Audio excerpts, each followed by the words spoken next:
지난 며칠 전 수요일 날이 제2 수요일이었고요. 그리고 그날부터 시작해서 부활절 전날까지 우리가 사순절 기간을 보내게 됩니다. 주일을 제외한 기간이 40일이고 그 사순절 기간 동안 6번의 주일이 포함돼서 다 총합 46일간이 되겠습니다.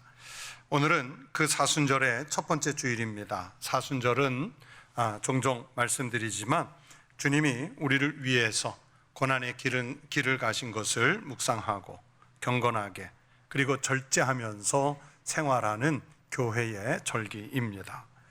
이 사순절 기간에 더욱 경건한 생활을 하는 믿음의 삶을 살아가는 우리 성도들이 되시기를 바랍니다. 오늘 본문을 31절부터 읽었는데 본문 앞에 27절 말씀을 보면 예수님과 제자들, 그러니까 예수님의 일행이 빌립보 가이사랴 지방에 도착을 했다는 말씀이 나옵니다. 제가 성지순례를 가서 보니까 이 빌립보 가이사랴는 골란고원, 그러니까 이스라엘의 북쪽에 시리아와 가까운 골란고원 가까이에 있는데요. 여기는 이스라엘 같지 않게 물이 엄청나게 솟아서 흐르고요. 그리고 풍광이 정말 아름답습니다. 우리가 보통 이스라엘 그러면 광야, 사막, 돌산 이런 것만 떠올리게 되는데 이 가이사랴 빌립보는 그렇지 않습니다. 그래서 저는 그 빌립보 가이사랴를 보면 예수님이 이곳에 오셔서 제자들과 함께 쉬고 그리고 요즘으로 말하면 여기에서 아마 수련회를 하시는 장면이었겠다 그렇게 생각을 합니다. 그 수련회 중에 예수님께서 제자들에게 물었습니다. 사람들이 나를 누구라 하느냐? 사람들이 나를 누구라 하느냐?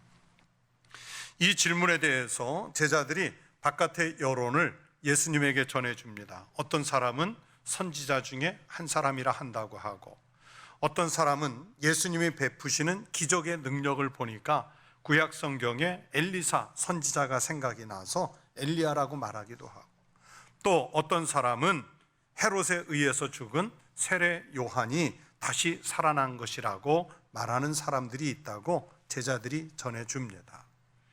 예수님은 이제 제자들은 그러면 어떻게 생각할까 궁금하셨습니다. 그래서 오늘 본문 앞에 29절을 보시면 예수님이 이번에는 제자들에게 직접 묻죠. 너희는 나를 누구라 하느냐?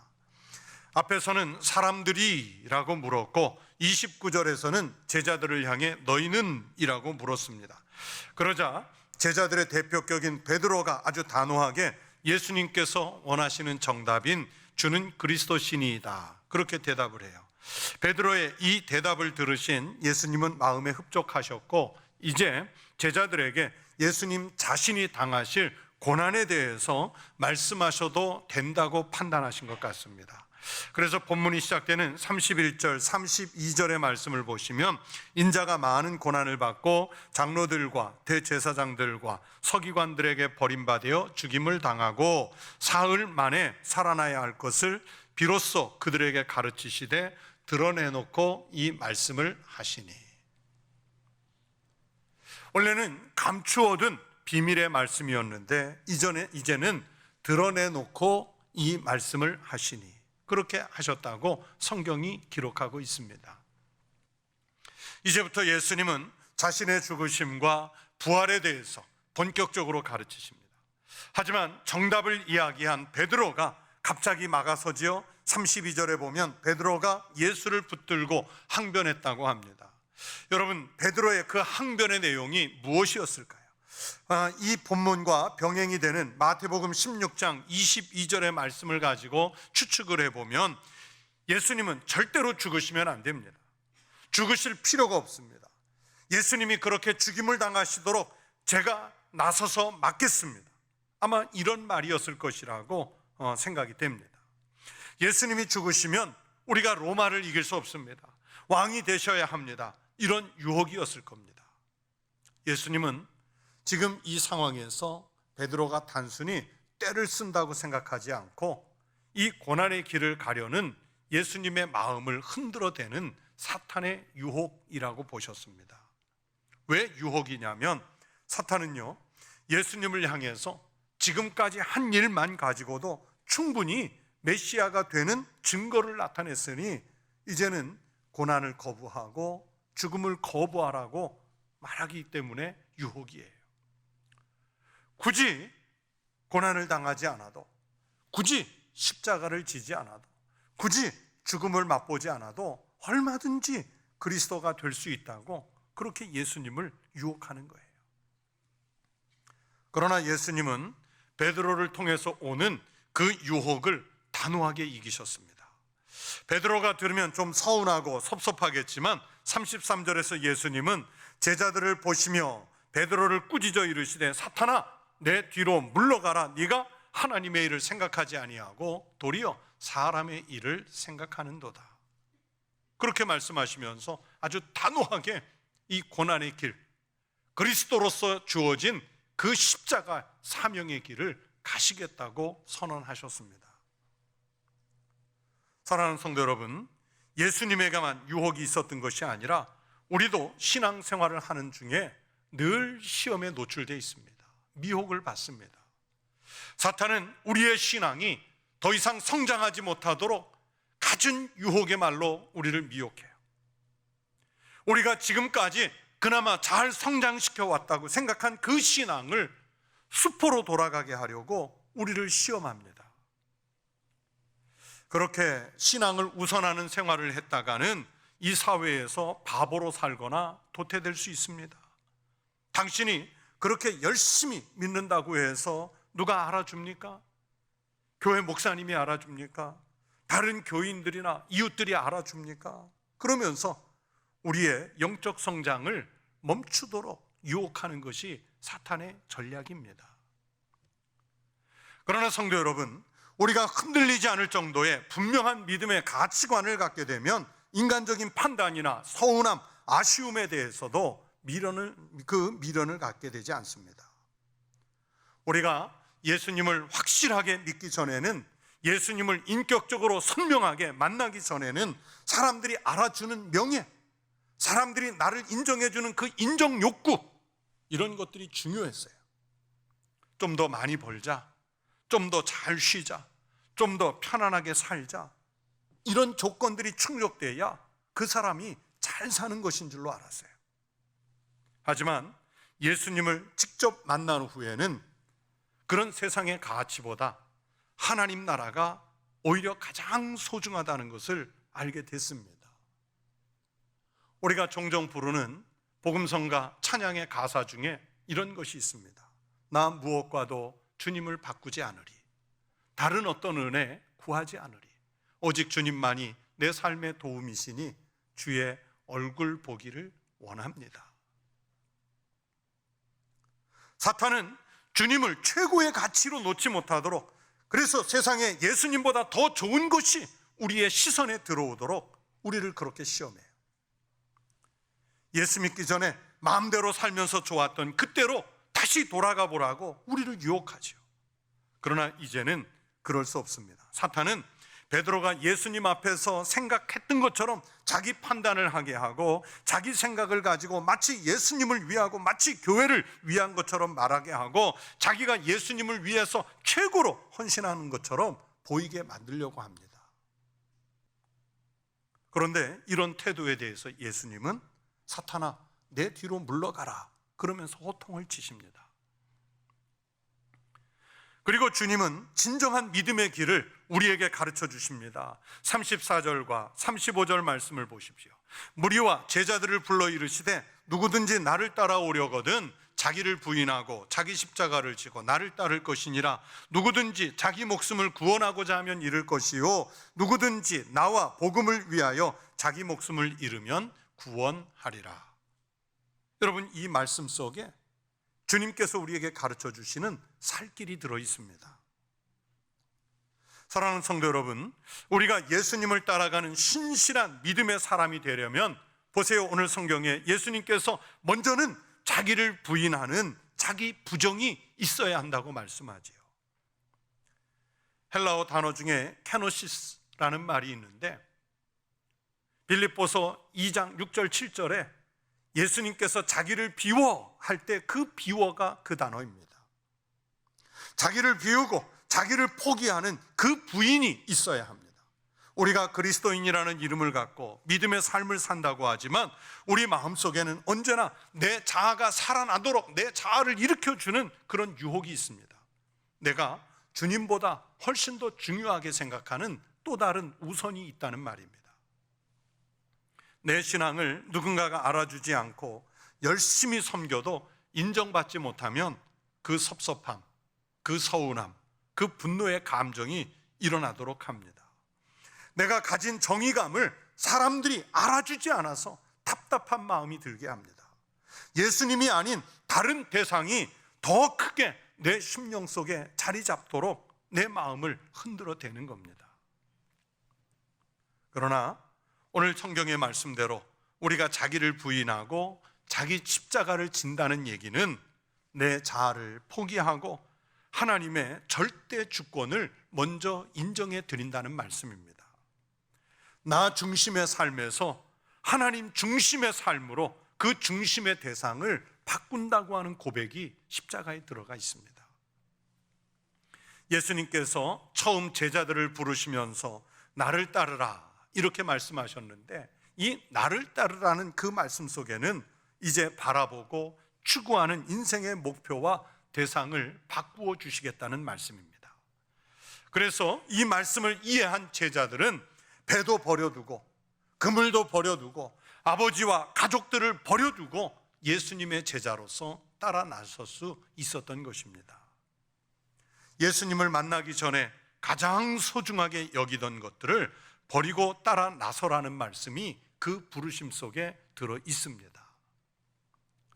예수님께서 오늘 성경에서 자기를 부인하고 자기 십자가를 지고 나를 따를 것이라고 말씀하시는 것은 그만큼 내가 지금 가장 소중하게 여기는 것을 버리라는 말씀입니다. 버려본 사람들은 알아요. 하나님은 버리게 하신 것 같지만 버린 것보다 더 크고 더 좋은 은혜로 우리의 삶을 새롭게 하시고 복을 충만하게 주신다는 것을 고백합니다. 옛날의 가치관으로 돌아가지 마십시오. 예수님께서 나를 위해서 십자가에서 죽으신 그 생명의 가치관을 발견하십시오. 하나님께서 분명히 우리의 예상과 예측을 뛰어넘는 상상할 수 없는 그 은혜와 복을 십자가를 우선 가치로 두는 사람들에게 내려주실 줄로 믿습니다. 사랑의 교회를 일으키고 생전에 우리 한국교회 어른이셨던 옥하는 목사님이 계세요. 이 옥하는 목사님의 설교집을 읽는데 그 설교 중에 무엇과도 바꿀 수 없는 예수 그리스도라는 제목의 설교에서 이런 문장들이 와닿으세요. 기독교의 본질이 되는 말씀을 교인들이 지겨워하는 경향이 있다.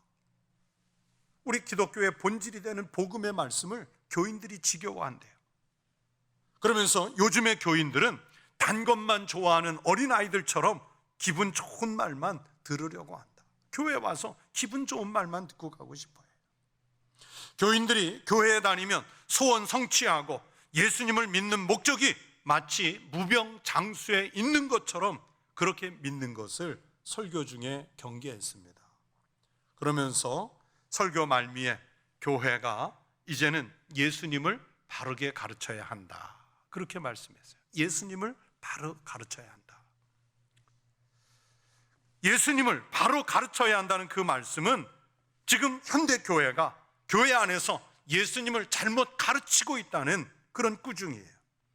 예수님을 바로 가르쳐야 한다는 것은 자기 십자가를 자기가 질 수 있도록 가르쳐야 한다는 말씀입니다. 그런데 우리는 예수 믿으면 건강하고 돈 잘 벌고 내 자식 잘 된다는 축복만 가르치려고 하다가 진짜 가르쳐야 되는 복음, 예수 그리스도 가르치는 것을, 십자가 가르치는 것을 잊어버렸습니다. 그 옥하는 목사님의 아들인 옥성호라는 분이 있는데, 이 옥성호라는 분이 쓴 책 심리학에 물든 부족한 기독교라는 책을 읽으면서 저는 그분의 내용에 상당 부분 공감을 했습니다. 이 책에서 옥성호 씨는 현재 기독교는 위기와 맞닥뜨렸다고 진단을 합니다. 세상을 부정하기보다는 세상과 경쟁하려고 하고 노력하다가 성경 말씀만으로는 부족한 기독교가 되어버렸다, 그렇게 진단을 해요. 그래서 기독교는 성경 말씀을 도와줄 구원군을 찾게 되었고, 그 중에 하나가 심리학이라는 것인데, 심리학의 도움을 받는 기독교가 잠깐은 그 학문으로부터 도움을 받는 것 같지만 오히려 오늘날 기독교를 위기에 빠뜨리고 말았다, 그런 진단이에요. 심리학이 교회 속의 여러 영역에서 영향력을 발휘하고 있는데, 이 심리학이라고 하는 학문이 설교가 하나님의 말씀인 성경 말씀 자체를 떠나서 감동적인 이야기들로만 채워지도록 그렇게 만들고 있다고 주장을 합니다. 그래서 십자가의 말씀, 고난의 말씀, 이런 것보다는 심리학적으로 긍정적인 사고방식을 심어주는 일, 낙천적인 성격을 갖도록 도와주는 일, 신앙을 통해서 사회적으로 성공하는 비결, 교인들의 상처난 감정을 풀어주는 일, 인간관계를 잘 맺는 방법, 이런 것들에 관심을 갖도록 이끌어가는 거예요. 분명한 사실은 이런 모습이 복음은 아니라는 것입니다. 그런데 여러분, 교회에 위기를 가져온 것이 비단 심리학뿐이겠습니까? 경영학, 정보학, 문화적인 요인들이 교회로 들어와서는요, 오늘날 복음보다 더 우위를 점하고 있는 현상들이 얼마나 많아졌는지 모릅니다. 예배 잘 드리는 것보다는 화려한 프로그램이 더 중요하게 생각합니다. 성경보다는 다른 지식을 전하려고 합니다. 섬김과 희생보다는 오히려 세상을 밑에 놓고 우위에 서려고 합니다. 설교보다는 감정을 만져주는 달콤한 어린아이의 사탕에 들어가는 입말 그 단물처럼 간증에 더 관심을 두려고 합니다. 교회를 신앙이 아니라 교회를 이끌어가는 사람들이 경영학적인 면에서 교회를 관리하려고 합니다. 그래서 겉모습은 화려해지지만 십자가를 지는 교회, 십자가를 지는 성도라는 기독교의 본질은 잃어가고 있는 것이 오늘날 현대교회의 모습이 되고 말았습니다. 여러분, 오늘 본문 35절에서 주님은 아주 분명하게 말씀하십니다. 누구든지 자기 목숨을 구원하고자 하면 잃을 것이요, 누구든지 나와 복음을 위하여 자기 목숨을 잃으면 구원하리라. 예수님의 이 말씀을 기준으로 해서 세상 사람들을 구분한다면 두 가지로 분류할 수 있겠습니다. 한 부류는 주님을 위해서 목숨을 버리는 사람들이고요, 다른 한 부류는 자기를 위해서, 자신을 위해서 목숨을 버리는 사람입니다. 둘 다 죽는 것은 똑같습니다. 그러나 한쪽은 훗날 생명을 얻을 것이고 한쪽은 영원히 생명을 잃을 것입니다. 한쪽은 자기 자신이 영원히 살 것처럼 생각하지만 결국에는 죽는 순간 다 잃을 것이고, 다른 한쪽은 십자가에서 죽으면서 다 버린 것 같지만 영원한 생명을 얻을 수 있게 됩니다. 여러분은 이 두 부류의 인간 중에 어느 쪽을 택하고 싶으십니까? 성도 여러분, 누가 인생을 잘 산 사람일까요? 마지막에 웃는 사람이 인생 잘 산 것이라고 말하지요. 죽음을 향해서 가는 사람들은 아무리 세상적인 것을 크게 높게 성취했다고 해도요, 여러분, 그것은 마지막에 웃지 못해요. 예수님을 사랑해서 십자가를 스스로 지는 삶을 산 사람은 마지막이 영원한 생명인 것을 알고 있기 때문에 기쁨이 넘치고 감사가 넘쳐서 십자가 앞에서도 그것을 받아들일 수 있고 웃을 수 있습니다. 하나님은 나를 위해서 하늘에 영광을 준비해 놓으신 사랑의 하나님이신 줄로 믿습니다. 그래서 그것을 차지하는 날까지 우리는 자기를 부인하고 자기 십자가를 지는 삶을 살아내야 합니다. 주님이 내게 맡기신 십자가가 있습니다. 내 어깨에 메어주신 적당한 십자가가 있습니다. 그 십자가를 감당해야 합니다. 하나님은 내 어깨에 무리한 십자가를 올려놓은 것이 아니라 내가 감당할 만큼의 십자가를 지게 하셨습니다. 그 십자가를 무겁다 여기지 말고 감당해서 지고 가야 그 십자가 끝에 부활의 영광이 있습니다. 남들은 가벼운 십자가를 지고 나만 무거운 것, 지운 것 같지만 그렇지 않아요. 주님은 나를 아시고 내 사명을 아시고 나의 능력을 아시고 내게 가장 적합한 체질을 아시기 때문에 나에게 적당한 십자가를 지워주셨어요. 여러분, 좋은 교회가 어떤 교회입니까? 어떤 교회가 건강한 교회이겠습니까? 십자가를 사랑하고 십자가를 지는 것을 두려워하지 않는 교회여야 좋은 교회이고 건강한 교회입니다. 여러분, 누가 좋은 그리스도인일까요? 사명을 회피하고 어려운 일은 모른 척 눈 감고 돌아가고 주신 섬김의 직분과 사명은 외면하는 그런 신앙의 태도로는 좋은 그리스도인 될 수 없습니다. 건강한 그리스도인 될 수 없습니다. 주님이 지신 십자가를 나도 지겠다고 나서는 성도, 그 십자가를 사랑하는 성도가 좋은 교인이고 건강한 그리스도인 될 수 있습니다. 여러분, 십자가는 그래서 우리 신앙의 결과물이 아닙니다. 하나님께서 마련하신 생명의 영광을 얻기까지 과정입니다. 독일의 순교자 보네포 목사님은 십자가 없는 은혜는 아주 값싸고 천박한 은혜라고 말했습니다. 십자가를 지는 이타적 은혜여야 그 은혜가 진정 값비싼 은혜가 된다고 하셨습니다. 보네포 목사님은 윤리학이라는 책에서 성공이 모든 것의 척도가 되고 성공이 모든 것을 정당화하는 세계에서 사형 선고를 받아 십자가에 달린 이의 모습은 낯선 사람의 모습일 뿐이며 기껏해야 연민의 대상일 뿐이다, 그렇게 말했어요. 무슨 얘기냐면 세상 사람들은 성공만 바라보고 사는데 예수가 십자가에 달린 것은 성공이 아니라 연민의 대상이라는 거예요. 하지만 십자가에 달린 그분의 모습은 성공을 기준으로 삼는 모든 사고를 무력하게 만든다, 그렇게 말했어요. 십자가를 사랑하고 십자가를 사랑한다는 것은 세상과는 전혀 다른 기준의 삶을 살겠다는 표현입니다. 세상의 것을 무력하게 만들겠다는 표현입니다. 그 무력한 모습을 넘어 하나님이 우리를 받아주시는 그 대상이 되는 거예요. 그럼에도 불구하고 십자가를 지고 주님을 따르는 복종이 있어야 우리 앞에 닥치는 실패와 다른 모든 것을 기꺼이 감수하면 이 세상에 상상할 수 없을 정도로 하나님은 영적 성공을, 영원한 생명이라고 하는 성공을 우리에게 보여주실 것이라고 가르쳐 주셨습니다. 그것은 좁은 길이고 그 길을 가려는 사람은 아주 극히 드물 것이라고 예수님 말씀하셨습니다. 십자가를 지기 위해서 나의 시간을 희생해야죠. 나의 물질, 내 자존심, 나의 명예를 희생해야 합니다. 그리스도를 섬기고 교회를 섬기고 세상과 이웃을 섬기는 십자가를 지는 일에는 물질과 시간만이 아니라 심지어 나의 생명까지도 내려놓아야 할 때가 있습니다. 예수님이 십자가를 지시면서 그렇게 하셨던 것처럼 말입니다. 여러분, 금년 사순절을 보내시면서 십자가를 배우십시오. 십자가를 사랑하십시오. 그리고 우리가 져야 할 십자가를 지십시오.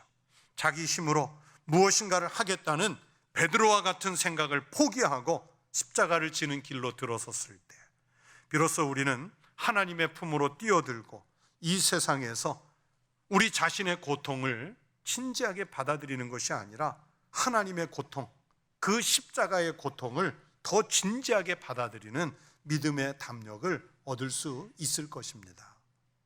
금년 사순절을 보내시면서 십자가를 지고 주님을 따르는 우리 믿음의 사람들에게 하나님은 생명으로 갚아주실 줄로 믿습니다. 십자가로 얻는 이 값진 은혜의 경험이 우리 성도들에게 있으시기를 주의 이름으로 축원합니다.